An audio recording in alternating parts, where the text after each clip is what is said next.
Kia ora, welcome into the Kiwi Football Fix. Thanks so much for your company. It literally doesn't get any bigger than this. We have a guy who is plying his footballing trade in the English Premier League on the show today.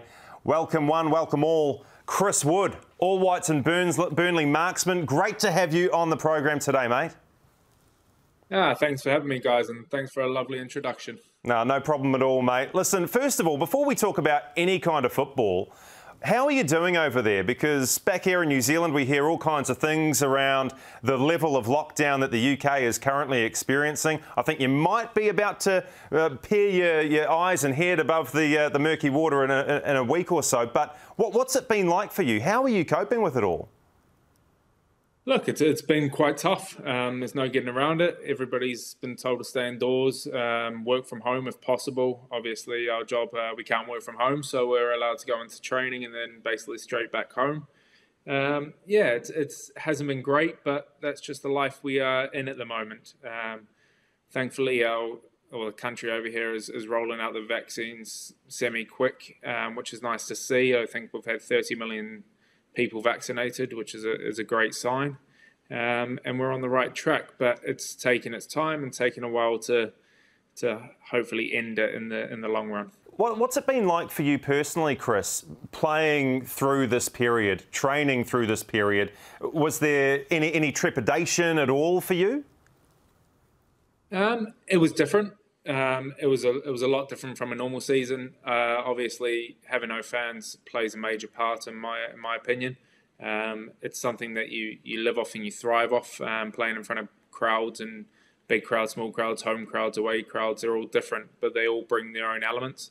I think it's tainted the game a little bit. I mean, it's been a tough season in the case of.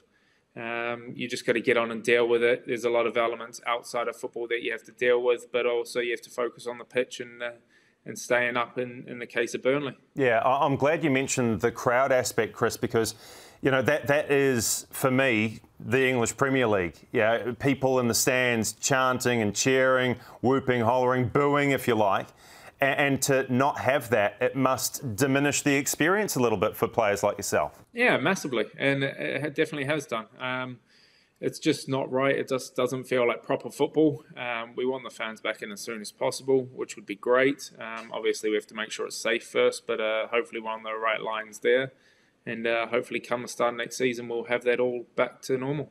I definitely want to talk about All Whites football a little bit later on in the program. But first of all, let's talk about what you're doing with Burnley. Currently 15th in the Premier League. Sheffield United, West Brom, they're pretty much guaranteed to be relegated. You're 7 points clear of 18th place Fulham.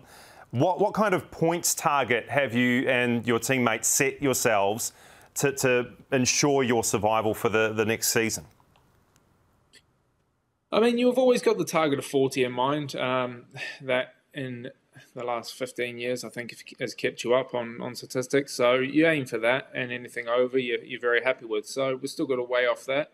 But I'm very happy we've got the 7-point buffer. But I've never worried away from thinking of staying up, because we've got such a good squad and such a good team spirit that we've been in these tough situations before and got through it with bags of experience that we've got. I don't want to suggest for a second that any match in the Premier League is easy, but in the run-in, yeah, and he laughs, and appropriately so, but you've got teams like Fulham and Sheffield United still to come for the remainder of the season. So that must fill you guys with hope that you secure a few wins in those fixtures and survival is guaranteed. Yeah, and I wish it was as easy as that on paper. But that's the thing in football. It's not. We've had a tough run in the last four results and picked up 5 points from Tottenham away, Arsenal at home, Leicester at home, Everton away. So really tough fixtures who on paper you probably thought would lose or nick a draw somewhere, and we wouldn't pick up too many points. But luckily we picked up a good, decent amount of points. So it makes those games at the end of the season not do or die. It's one of those, we've got a bit of breathing room.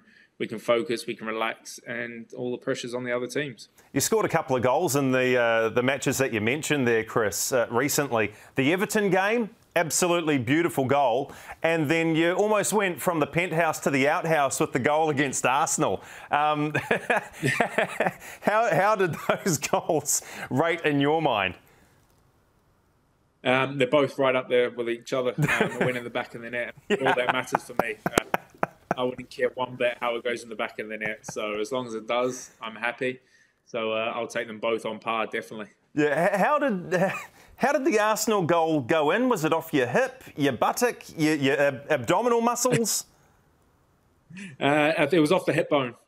That's why it probably flung out very quickly and into the back of the net. I mean, I can't take all the credit. I mean, it was a great assist by Xhaka, but I'm just thankful it got me back up and running after injury. Yeah, so far this season, 24 matches played and 6 goals. How are you happy with your goal scoring return through these really odd times of COVID?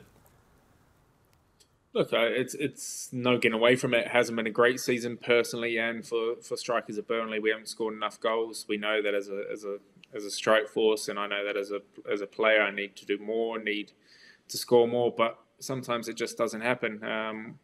So we just crack on, deal what we can deal with. And hopefully in these last 9 games, there's a lot more goals to come. You've been a professional for more than a decade now. So how do you cope when you're going through these tough times, whether it's through injury or struggling to get on the goal scorer's sheet? Look, it's one of those, you just put your head down, work harder, and do all the basics right. And eventually it swings back into your favour if you just keep focused, keep doing what you do, and be true to yourself and true to what you believe in. It's got you this far.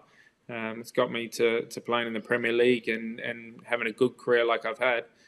So why change it? Just stick to it and it'll definitely come back. You've scored 41 goals, 15 of which with your head, the old Swede, the noggin. Why are you so prolific with the head?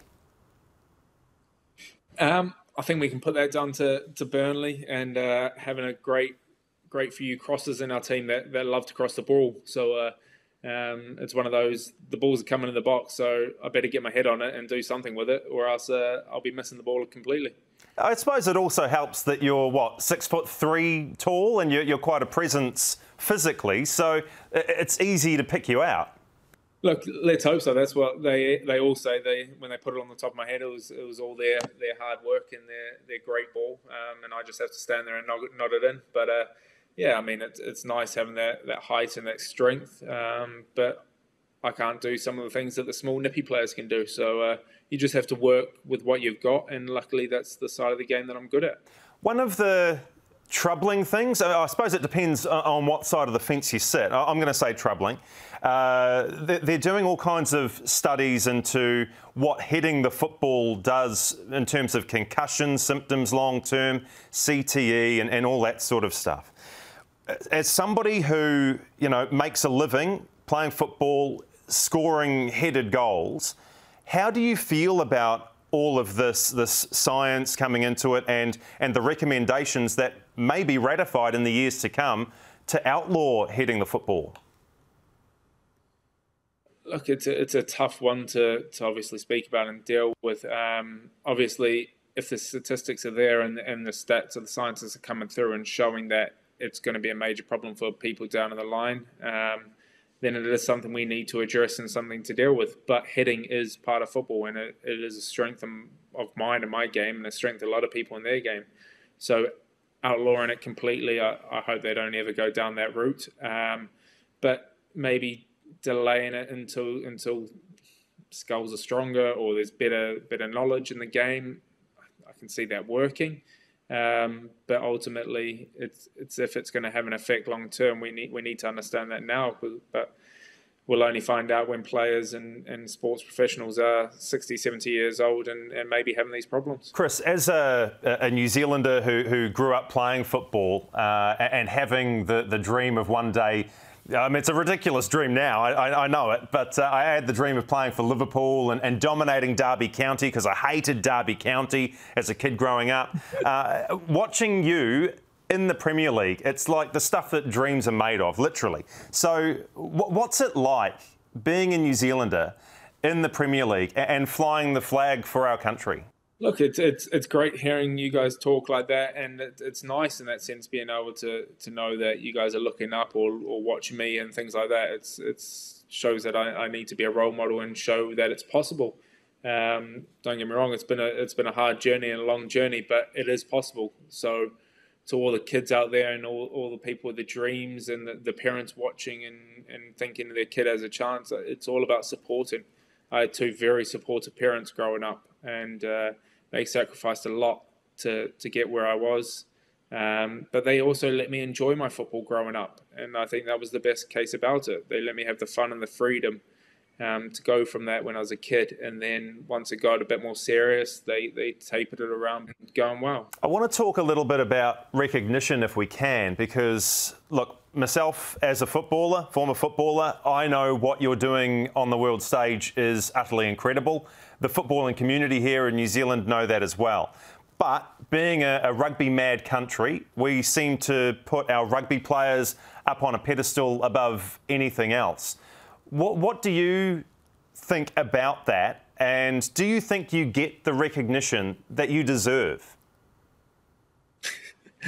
That's probably a question that is not right for me to answer. But in the terms of being rugby dominant country, it's going to always be that way. It's like being over here in England. The English national team is the gods over here. The cricket team, yes, they're well known, but they're not gods like the footballers, and the same with the rugby over here. They're not gods like people idolise the football over here. So I can understand it being back in New Zealand. The All Blacks are gods, and rightly so. They've been world champs X amount of times. They're unbelievable. Their win ratio of nearly 90% is ridiculous, and it's a lot of what a lot of people grow up and look up to. So I can't begrudge anybody that loves the All Blacks or loves watching Super Rugby and things like that, because it's another element in themselves. But yeah, I mean, I'm just thankful that you guys in the football community know and understand what I've achieved, which is more than enough gratification and satisfaction for me, because ultimately that's what I care about. People who like to look up to me or watch me wake up at silly o'clock in the morning and actually watch me as footballers. So it's nice knowing that footballing community appreciates everything and understands everything. It does seem a little lopsided though, Chris, because when you look at it, you've got guys who, get knighthoods for winning Rugby World Cups, and then you look at the other side of it and, rest his soul, Steve Sumner, who, he had a cancer diagnosis before he was recognised for leading the country to a World Cup in 1982, and he passes away the next year after his ONZM. What's it going to take to get Ryan Nelson acknowledged with a knighthood? I mean, does that sort of stuff, does it mean anything to you guys anyway? Or is it just us? No, it definitely does. And as you talk about Steve Sumner and things like that, he should have been recognised a lot earlier. It needs to be put into context of what the 82 team did, how big it was, a big achievement to get to that World Cup, to perform the way they did. They've done excellent. They had a great team, great coaching around them, and that should be recognised as one of the greatest achievements in the footballing world in that sense back in New Zealand. But it does just get overlooked. It doesn't get taken on its merit. They probably look at it and go, well, the rugby are winning the World Cup, and the footballers don't win the World Cup. So apparently the rugby players must be better, which I think a lot of people know that isn't true. I think they need to take it on its own merit and show what these great players have done over their careers. Steve Sumner's one of them. Ryan Nelson is definitely one of them. He's been an advocate for football for so long in New Zealand, been one of the top New Zealand athletes ever, I'd say, especially in footballing terms, but in terms of any athlete, he is right up there for me. Yeah, we need to start a campaign right here, right now. Get Ryan Nelson knighted, for goodness sake. I mean, it's stupid. He's not a knight of the bloody round table, mate. Come on, sort it out. Most definitely. He definitely deserves it with what he's achieved in his career. So I'm all for it. Let's give some perspective around what it is that you do, because week in, week out, you're up against some of the biggest names in world football. Like when he's fit and healthy, Virgil van Dijk in the heart of Liverpool's defence, he must be so hard to get around and so hard to score against. Who are some of the bigger names that you've come up against and you've gone, oh man, I'm playing up against this guy this week? Look, I mean, it happens most weeks. You're always coming up against tough defenders, tough teams. But Virgil van Dijk's on a world of his own. He is a Rolls-Royce defender. He is probably one of maybe the top three I've ever faced, along with John Terry and Cannavaro. They were just in the elements of their own, and he is definitely one of them. So you don't enjoy coming up and facing up against Virgil, but it's a challenge that you have to take on and accept, and see what you can do with it. And so what can you do with it? Because, I mean, from my perspective, it looks pretty darn hard. Like, how do you cope with those challenges, and how do you try and get one up on them? Gosh, it is very hard, and the bottom answer is sometimes it is you can't. They're just that good. But it's 90 minutes of football. You're hoping for that one slip up in his mindset and his element and not doing exactly everything right, and then that's when you need to pounce. That's why you got to be ready, focused 90 minutes of the game, mentally strong, saying something's got to turn, something's going to come. He's going to be lax on one of the balls back to him, and that's when you can nick in and create something. But these great players don't give you that yard every game, so you just got to hope he's having a bad day and hope you're having an outstanding one. When have you had an outstanding day? I mean, look, you've played some games now, more than a century of matches for Burnley. When have you had an absolute barnstormer? Your most memorable performance in a Burnley jersey, what was it? Gosh. They're very few and far between, because we're always on the back foot or we're always defending. We're not a team that has 60-70% of the ball, so it's very tough to have a fully dominated game. But I look at the West Hams. I always have a good games up against West Ham. I think there was one down at their place where I scored 2, set up 1, and I think that was one of my best days as a footballer. Nice. So where do you go to from here? In terms of your professional career, obviously you've signed on with Burnley through to the end of the 2022-23 season, but there's also been a little bit of suggestion that you might have been interested to go to Lazio at one point. I don't know if that was just a headline or a rumour or what, but where do you want to go over the next 3 to 5 years? Look, it's taken on year to year. Obviously, I want to be playing in the Premier League as long as possible. I want to play till I'm 35 in the Premier League if I can. It's where the best football is, in my opinion. It's where I've always wanted to play, and if I can say I've played 7 to 8 seasons in the Premier League, that's going to go down pretty damn well when I look back on my footballing career. So hopefully I can sustain that, and if it's with Burnley, that's fantastic. I'd happily stay here for a long period of time. If it's somewhere else because Burnley need to move me on or want to move me on, then that's a different situation. What was the Lazio stuff? Was that true or false, or was it just, I don't know, did it come out of thin air? That one seemed to come out of thin air.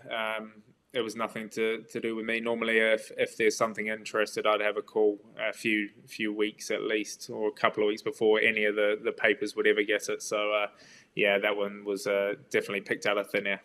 Let's talk All Whites now, Chris. And Andrew Vorman and Philip Rollo wrote a piece on stuff.co.nz just yesterday, actually, saying that it's been 500 days since the All Whites last played.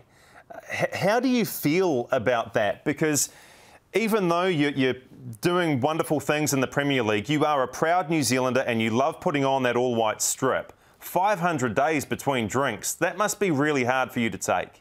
It is, yeah, it is. And to have 2 games since the Peru International Continental Playoff 3.5 years ago is tough to take, and a lot of games we missed out on.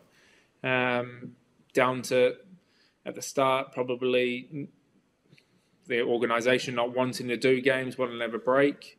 And then now, obviously, COVID's hit, so it throws up more extreme conditions to have to deal with.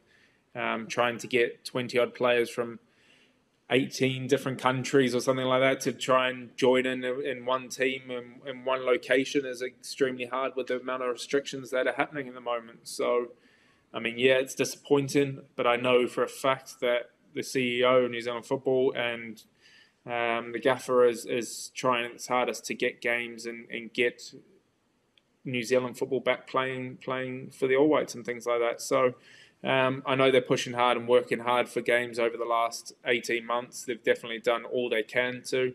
I know they've had loads of games lined up, and then because of restrictions, it's had to be cancelled or had to be turned away behind public eye. But at least they're working hard to try and get them sorted. Yeah. How often are you on the phone to Danny Hay, the gaffer of the side? Look, it's not very often, probably once a month, have a catch-up on how football's going. I like to stay in the loop with New Zealand football as in seeing when we're next playing, because ultimately I want to be back playing for the national team. I've had records and caps in my mind that I want to achieve, and I'm not going to be able to achieve them if we're not playing games. So I'm on his case, and he knows that, and hopefully there's a lot more games to come for. What are the things that you want to check off in terms of All Whites representation? Look, I'd love to be the top goal scorer ever. That's going to be hard to beat, but it's not impossible. And also, I wanted to get up and see if I could join Ivan Visilic on the number of caps. Now, that's going to be a very tough one and probably impossible now, seeing as though we've missed 3.5 years of football. But I'll do what I can, and I love playing for my country, so just as many as possible. Yeah, difficult to catch Ivan because he played for about 50 years. And Vaughan Coveney, how many goals did he score? Was it 2,000? He's getting up there. He had a lot. But yeah, I mean, Ivan's on a league of his own in terms of caps. I mean, the Godfather played for until he was 37 or 38, I'm pretty sure. So I'll be lucky to just be able to run at that point, but who knows? You'll have to play till you're about 45 or 50, mate, to catch that. Hey, looking at the All Whites side at the moment, and I know they haven't played for more than 500 days, but I mean, when we eventually get that side assembled and on a field playing football, man, it's exciting because there are so many young guys coming through that have so much talent. Who excites you the most in the current All Whites crop? Gosh, I actually couldn't put one name on it. There is so much talent coming through, which is great to see. I know everybody looks at Sapri and he's doing fantastically well, and he has done fantastically well already. But we've got more than that. We've got Joe Bell, who's absolutely looking fantastic player. We've got Eli, who's coming along looking absolutely amazing. So we've got great players coming through, and not to mention the already ones that are established. Ryan Thomas doing his thing over in Holland and looking an incredible player. So we've got some great talent in our squad.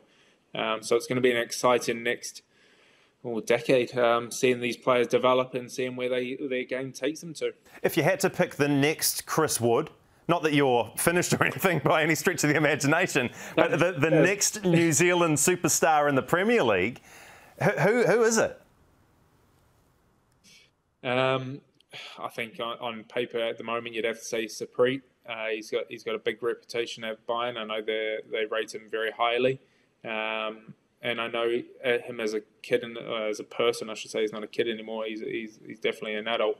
That he is ready to take that step, and it's just given him the chance to take that step. But yeah, he's done fantastic well. Libby obviously over in Belgium is looking fantastic, so he might be ready for that step up to bigger football now. So I think there's a few there that are just waiting and ready for their opportunity, and when their opportunity comes, I believe they'll take it. From the perspective of many New Zealanders who played and loved the round ball game, who dreamed of the Premier League, when they were kids, or probably still dream about it today, what's it like? What's it like playing and living the life of a Premier League footballer? Look, it is a dream, and that's the only way to put it. It is what all and everything you've dreamt of and more.